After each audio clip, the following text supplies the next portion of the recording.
Hello and welcome back to Yalla, the podcast of Jewish students brought to you by UJS. I'm Matty, the Digital Engagement Sabbatical Officer at UJS.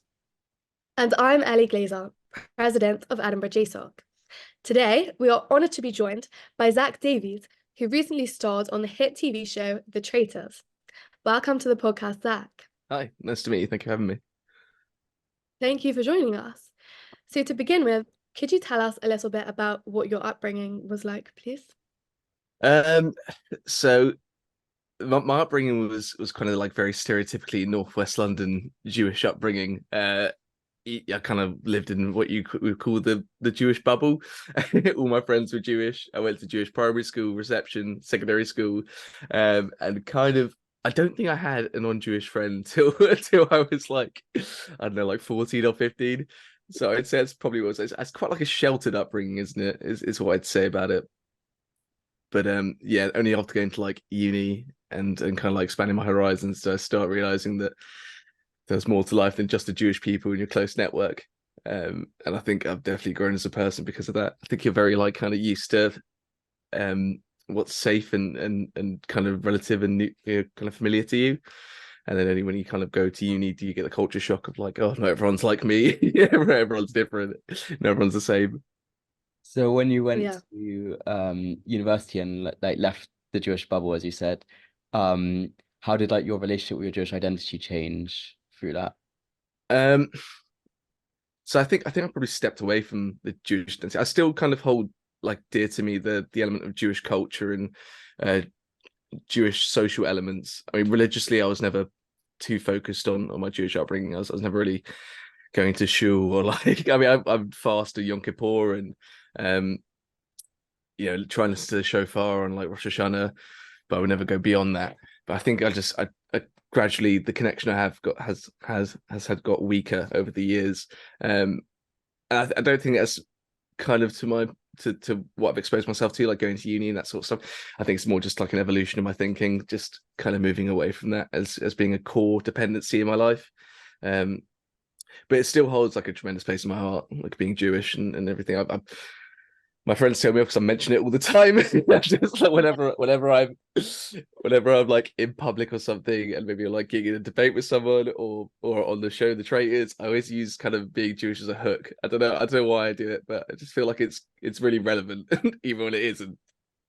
I agree. Um, Same thing. yeah. Um, so yeah, I guess as a person I've evolved, but probably not too much down to leaving the bubble, more just so to like getting older and having like a new set of thinking and morals. That makes sense. So we read in a recent article, you mentioned how your secondary school experience helps you prepare for the show. Would you be able to expand on that? They took that out of context. They asked me how it helped me prepare, and I wanted to give them like a really good answer about how it did prepare me. But after kind of like talking with them and thinking how I don't actually think it did prepare me, I said to them, or maybe kind of the dog eat dog nature of like secondary school, but I think that's more because it's just secondary school, not because it's a Jewish secondary school. But I said that and then immediately recanted and said it's probably just everyone's experience of secondary school. It's not just specific to me or like only what I'm experiencing. And then they ran with it and said JFS prepared Zach for the traitors. um, I guess it's more of a lesson to me to watch what I say and be a bit more okay. I'm not very I'm just too candid. I think it's a problem. I think I say everything that's on my mind, and then when I try and take it back, sometimes it doesn't work. Yeah, I think we saw some of that on the Traitors during the show. But like moving more into like your university life in Leeds, which I might be biased, but I think is one of the best universities. Oh yeah, Um, for what sure. what would you say is like the best night out in Leeds? Oh, I recently did a an interview with the Leeds Tab. I don't know if you've seen it, but they kind of talked to me about what nights out I used to go to. But I love the Notley Run. That was one of my favorites. I made the mistake of doing the first. And for those of you who don't know what Notley Run is, it's a pub crawl from all the pubs on Otley Road. I think it's like 18 pubs in total from really far out the town into like the city. And I made the fatal mistake of doing the first one on Guinness. And I was bloated. I don't know, I was about double my size by the end. um, but I love one of those. I love like Beaverworks and Canal Mills, like the big DJs when they come in. And then my guilty pleasure, which I said in the interview, is Hi-Fi Tuesdays, which I think was Fuzzy Logic at the time, which is like kind of like old school disco and I don't know, just kind of like funky, and I love that. I'd always go. Um, I think it's still uh, going. oh, is it? Oh, amazing. One of the DJs that worked there reached out to me and was like, "You're probably there one night." So I was there. I was like, "Yeah, amazing." But I also promoted for Sticky Feet on Fridays. I'm not sure if that's still running. It was Fridays at Warehouse, and I in my first year I promoted for it, thinking that it was like so cool to like be at university and promoting and selling tickets, realizing very quickly that everyone hates those people. It's a good learning experience. Yeah. But so following on from that, if you had to pick one highlight from your university experience, what would it be? Um, I think the highlight from my university experience, besides which is the safe answer here, meeting my girlfriend, who I'm still with today. Um, I think the highlight is probably the end of exams in third year. You kind of got like the uncertainty ahead of you, but the excitement of the present. So like you're really, really happy that all the exams are over and you never have to do an exam again. And for me, it was a potential possibility because I was maybe going to go into the legal route and there'll be loads of exams after that. But the kind of euphoria you have that it's all over, but then the mystery of what's to come is it's a weird feeling, and I've really enjoyed that. The first sip of the pint on the Leeds Uni terrace, that was a magical moment after that final international law exam. So I'd say that one. Lovely. And you mentioned how you kind of like went out of Jewish bubble bit at university, but did you go to any JSOC events? What was your like Jewish student experience like? I did, yeah. I went to a few. I went to Purim. Um, Purim's always a good fun. One story I always tell friends who don't really know much about like a Jewish upbringing was that we used to go to like Rabbi Fi. I don't know if you guys know who he is. He's an American rabbi that lives in London, and he used to have us all like round at his house for Purim drinks every year when we were like 17. And people don't really have, maybe I can't say this, but we used to like have like 60 of us around for drinks, and we used to get like drunk at his house. And I think that kind of encapsulates what Purim's like. When I tell people that, like, oh, that's a bit sus. But it's I think it's just Purim, isn't it? Everyone gets a bit wild and drinks a lot. And I used to go to Purim, and I used to go to, I think they did a FIFA tournament once, and I'm a massive gamer and I'm good at FIFA, so I saw that as an opportunity there to go beat everyone. Did you win? No, I didn't. I definitely didn't.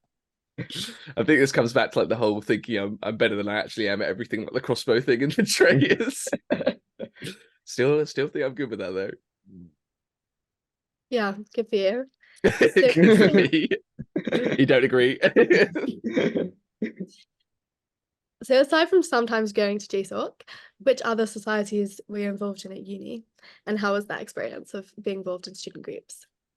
Well, only really positive, I'd say. I was a member of Law Soc, obviously, because you did law and they encourage you to be part of the society, but it was a great society. A lot of my friends were on the committee. I actually ran for the committee for negotiation secretary, which is like a debating sort of thing. And I think I narrowly lost out on the vote after a very a very vicious smear campaign against my opponents.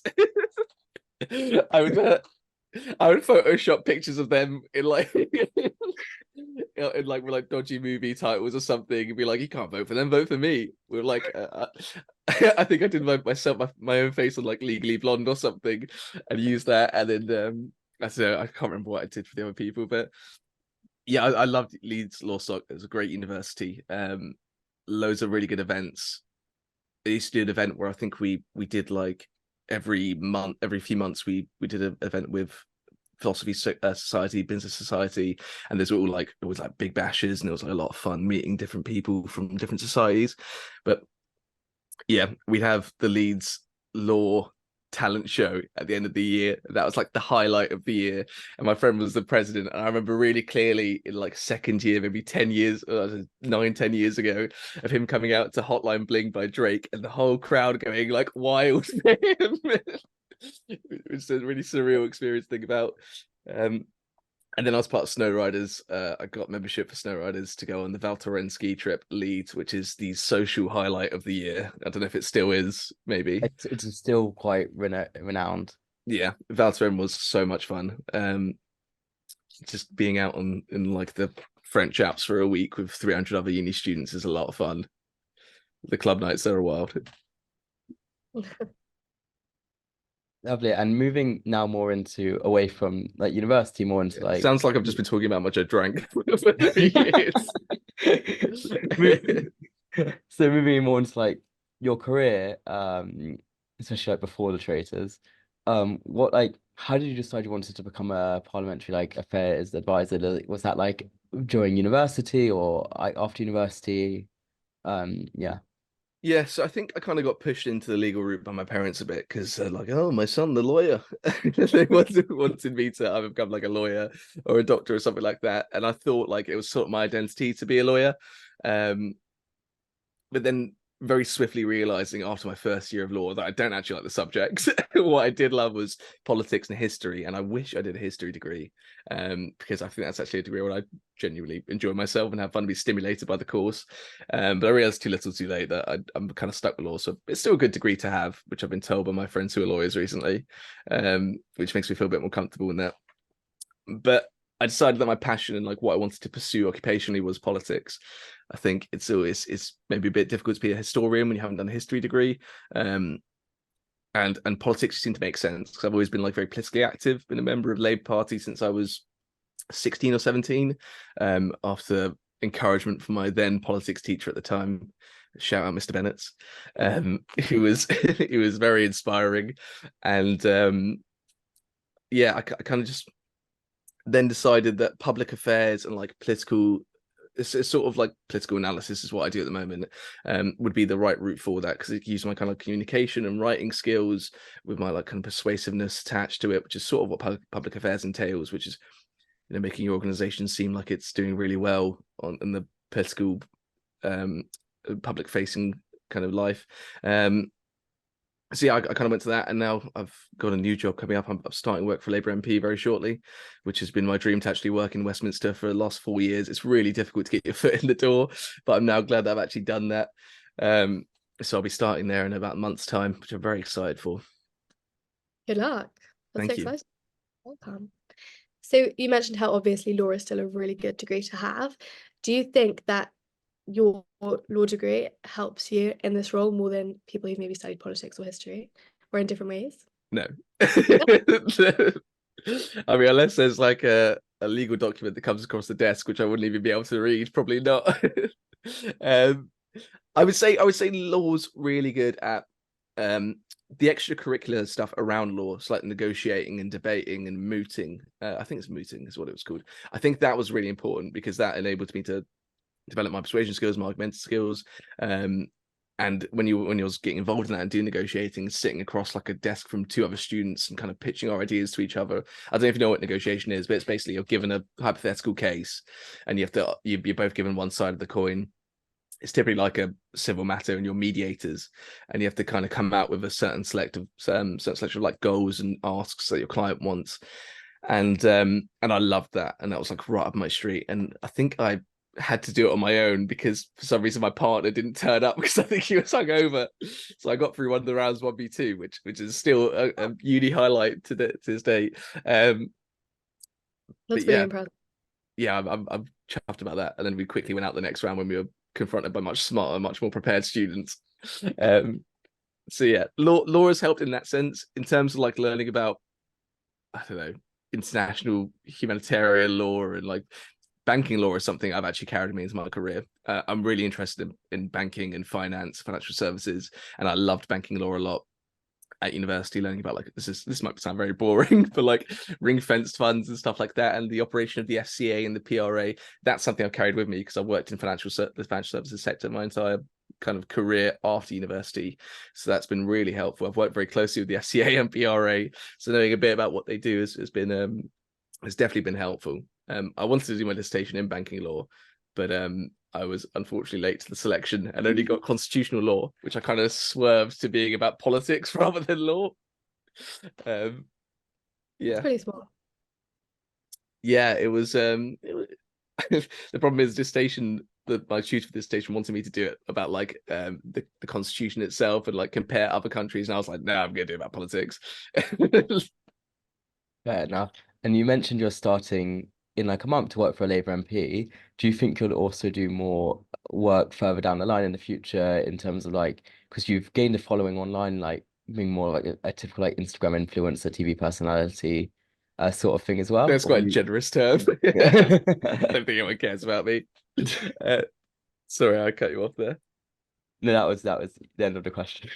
I think I'll be doing more, just in general, like Yeah, raising awareness for certain causes. yeah, Um, I definitely want to for mental health. I think that's like a big part of me and my experience. Like I first started suffering with mental health problems my first year of uni, and I had the kind of challenge of finding and learning about myself whilst also confronting the very real reality now that I've got anxiety and OCD, and I've got to also battle with that. And that's something very close to my chest, and something that wasn't really documented in my time on the show. I had quite a bit of a journey myself on the show from the first episode to the last, involving me breaking down on episode 3 in the roundtable, but it not really being aired, and then me kind of having a panic attack in the roundtable in episode 8, and that not being aired. So I felt like it's a really strong part of who I am and an unescapable part of my life, and I definitely want to do more outreach. But it feels like that's I don't know. I'd love to get approached. We're going to do Tough Mudder as a group, all the Traitors people, and I think everyone wants to raise money for Alzheimer's. And well, I think that's a good cause to donate for.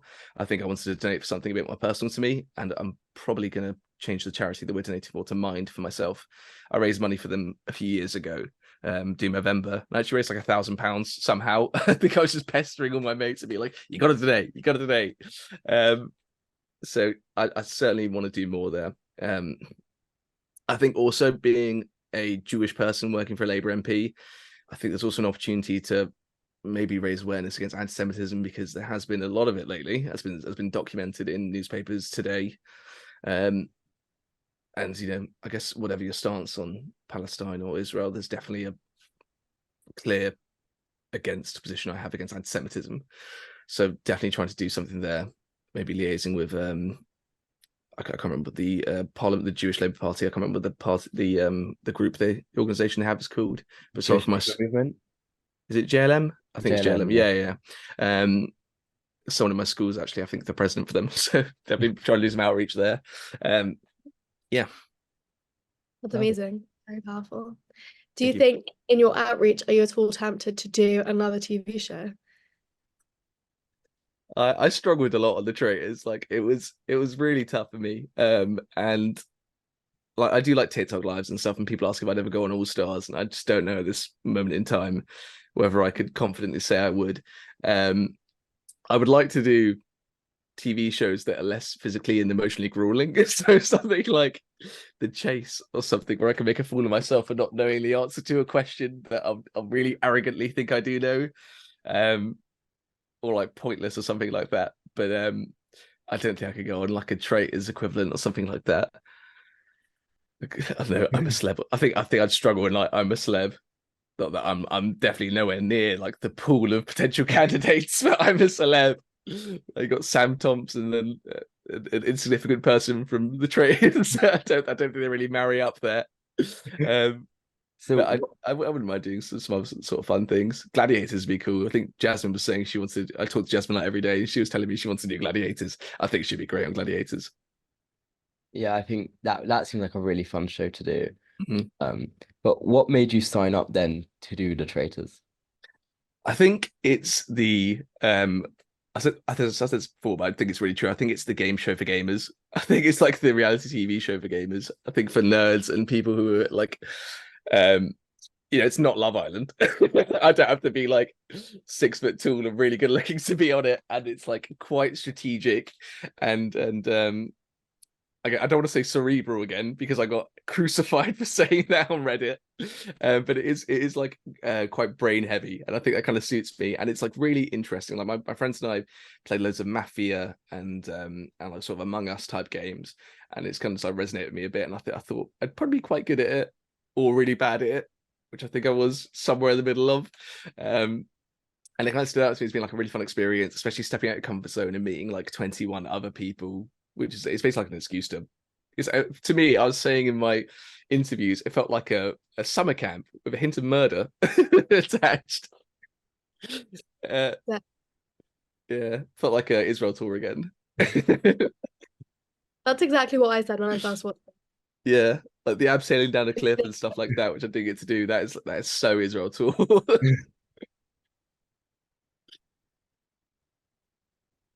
Yeah. Exactly. I don't know if that reflects well on the show or bad as well.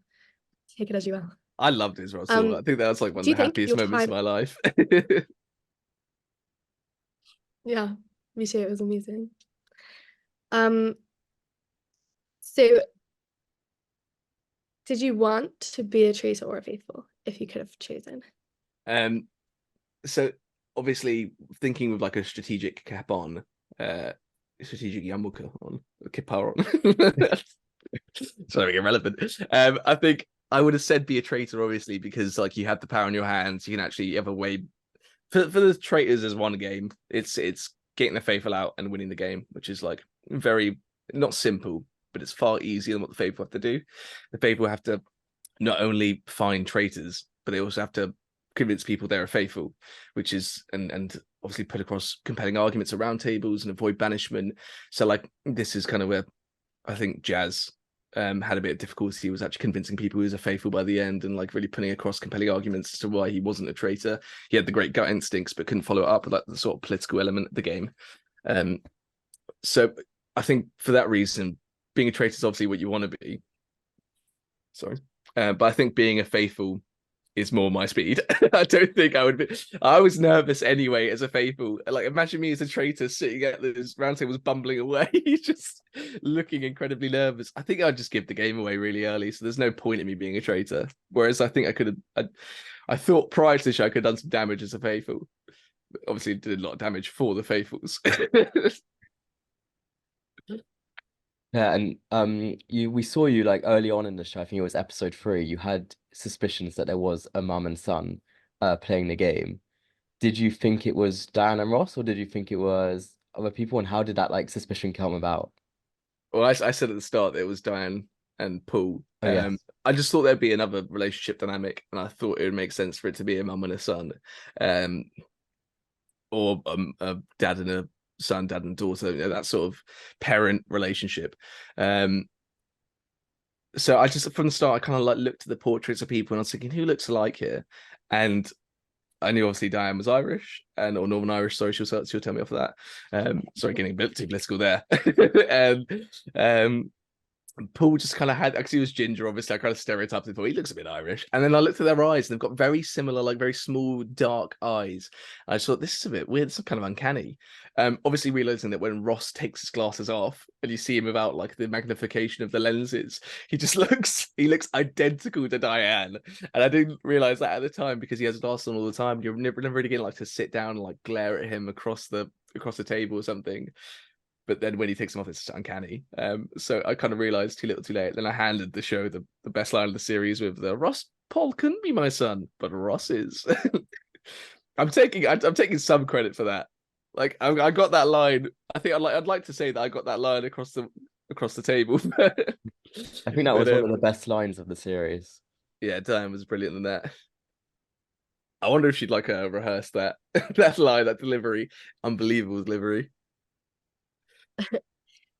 As well as being suspicious, obviously, of a mum and a son relationship, you also were suspicious of Harry throughout the show, right? So why didn't I wasn't suspicious of Harry till Jazz was. I thought Harry was as faithful as they come. really? I think if I was sat there at the end, I'd probably done exactly the same thing that Molly did. It's just spoke for Jazz. I like to think that if kind of Andrew came out and I was suspicious of Paul, but not Harry. I'd like to think if I was there at the end and Andrew came out against Harry, something would have clicked there. But I did not think Harry was a traitor at all the entire way through. He was as good a traitor as they come.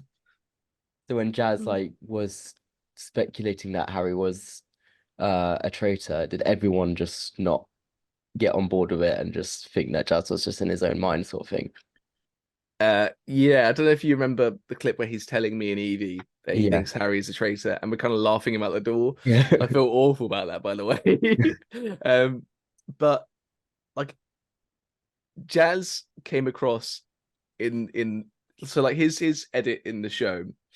I mean, his gut instincts make him look like Poirot. Like they make him look like the most unbelievable detective. Like there was like an amazing film. His gut instincts were insane. Like he knew who all the traitors were, and that was incredible. But what you don't see is kind of like the the bits at the round table which make you doubt whether he's a faithful or not. Because I remember one of the round tables, we were all debating whether Paul was a traitor or not. And for some reason, Jazz took like 30 minutes around table time to talk about how much he wants to go for a pint with Paul. and I think we were like really confused. Like the Andrew vote, where Jazz voted for Miles. So they had Miles vote when Jazz voted for Andrew.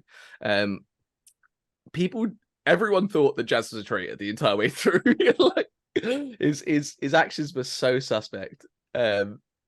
So when he came to me and Evie with the revelation that he thought was Harry, and while it did make sense in his mind based on the facts that we had and like what we were confronted by, it just did not stand up. And we thought that maybe it was Jazz trying to stir potentially.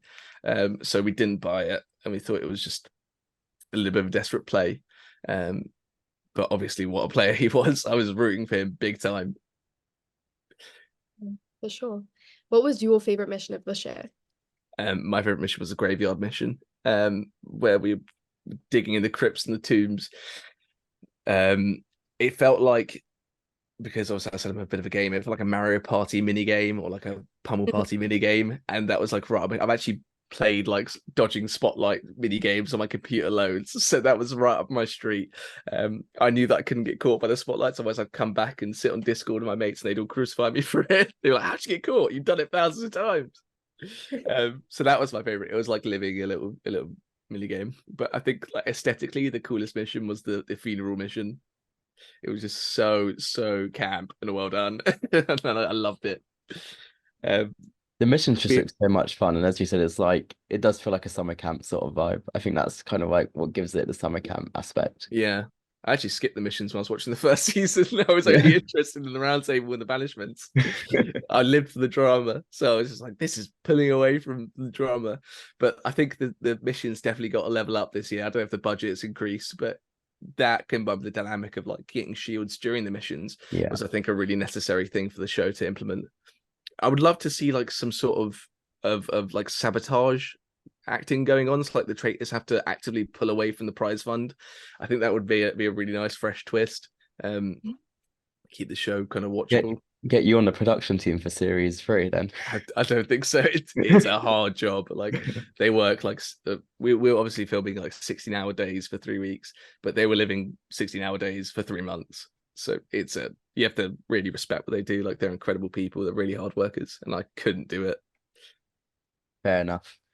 If you were to go back and do All Stars or do the show again, how would you change the way you played the game? And if so, like how would you do that? I don't think I can. I don't think I have a number like a plan B or a number 2. Like I'm just I'm unapologetically me, which got me in a lot of trouble. And I don't think I could step away from that. I'd still be like very loud and nervous and awkward and kind of throw myself under the bus and have these like weird, kind of confusing theories. So I just don't think I could do it any other way. I think maybe I'd like to say I'd keep my mouth shut a bit more, but I honestly don't think I'd be able to. It probably comes from being like the youngest child of 3 and trying to like fight for attention at Friday night dinners and stuff like that. Making sure I'm getting heard. Fair enough. Probably skills in the long run. Yeah. It makes me a very Marmite character though. People either like really, really like me or absolutely hate me. And I think it's probably fair either way. That's definitely a good attitude.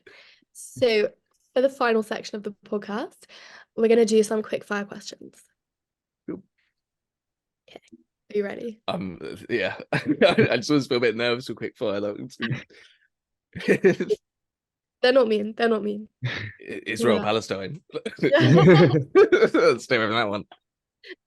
I'm joking. Okay, so first one. Who is your biggest role model? Um, I'm not being very quick fire on this one, am I? I love Lewis Hamilton. I want to say him. I'm an F1 fan, and I think he's just like an inspiration to everyone. This like working class, black kid infiltrating a sport which is like predominantly white and upper class is just an incredible story, and I love that. Also want to say my dad too. I love my dad. So say it. And Steven Gerrard. We ask this question on every podcast, and it's usually a parent and someone else. So we got it bang on. Cliche. What is your favorite Jewish food? I love a rugula. Absolutely love a rugula. I've had like really bad rugulas though, and like really good rugulas, and there's a stark difference. Like I went to shul for my cousin's ufruf, which is like the pre-wedding prayers, I think, and god damn, those rugulas were amazing. It was so I had like 10. I felt like sick afterwards, but I couldn't stop eating them. Is it Polish or is it a Jewish snack? I don't know. I think it's Jewish. Sort of like the Maybe same, I'm because there's a lot of like mistaken, Eastern European influences and inspirations in Jewish food. So, well, it's Ashkenazi Jewish food anyway. Yeah, exactly. So rugulach is definitely a staple of Jewish food. Yeah, but I've got a Sephardi side as well, and we have like crispy rice and stuff, but it's not really Jewish. It's more like Persian. So we have like dolma, which is like the vine leaves and stuff like that. And I love all that. Sounds so good. Okay, very important question. Do you like fizzy rosé? I don't. I'm red. I'm a red wine all the way. I love a Merlot. I just don't know. I one, I would never have taken the glass because I have OCD anyway and can't take a glass when someone offers it to me, which is another story in itself. But two, I'd be like, fizzy rosé, got any beer or red wine there? And I think Diane's probably gonna get some brand deals out of that. Like yeah. she's gonna do really well. Fizzy rosé industry is like booming. Yeah, I think it's definitely boosted sales for the fizzy rosé across the country. Who are your closest friends from the show? So my closest friends to the show are Jasmine, which is shocking to a lot of people because we were literally arguing the entire way through the show. Ross and Molly. I love all three of them. I've got other close friendships with like Johnny, who's just the best guy. That's what I can say about him. He's perfect.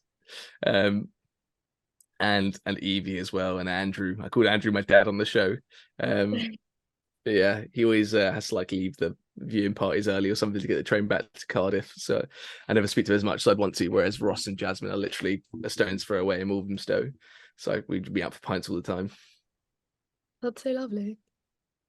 Yeah, I kind of accomplished like my main goal, which is making new friends. I may not want the money, but hey, I'm richer socially. Makes me sound so weird. That was very sweet. So for the final quickfire question, what is one piece of advice you would give to students today? So it's going to be recycled because I said this exact same thing in the tab interview I had, but I think it's really relevant actually. But I think it's really easy to get like caught up with what's happening in the future, or what happened at like high school or stuff like that, and how like influences your life now at university. But just be present and enjoy your time at university. It is the best 3 years of your life, probably, or 4 years if you're lucky and get to do a placement or year abroad, something like that. It is literally something I look back on with just like intense jealousy that you guys are still there at university. So just be in the present and enjoy every moment, which can be quite difficult when you're taken away by like the gotta apply for jobs and stuff like that. But that can come after. I don't want to say don't apply for jobs, don't think about what you want to do, because that's probably important too. But it's not as important as you think it is when you're at university. So just enjoy the time you have there and truly get the most out of your experience. Go to like a weird society that you wouldn't go to before or something. Play for the UD's Rocket League team. I don't know. That's great advice. Thank you very much, Zach, and thank you for joining us on the podcast today. Thank you for having me. It's been great to chat all things the Traitors, Jewish life, career, and all that. And thank you everyone for listening. You can stay tuned for more podcasts on our social media at UJS_UK. and thanks for listening.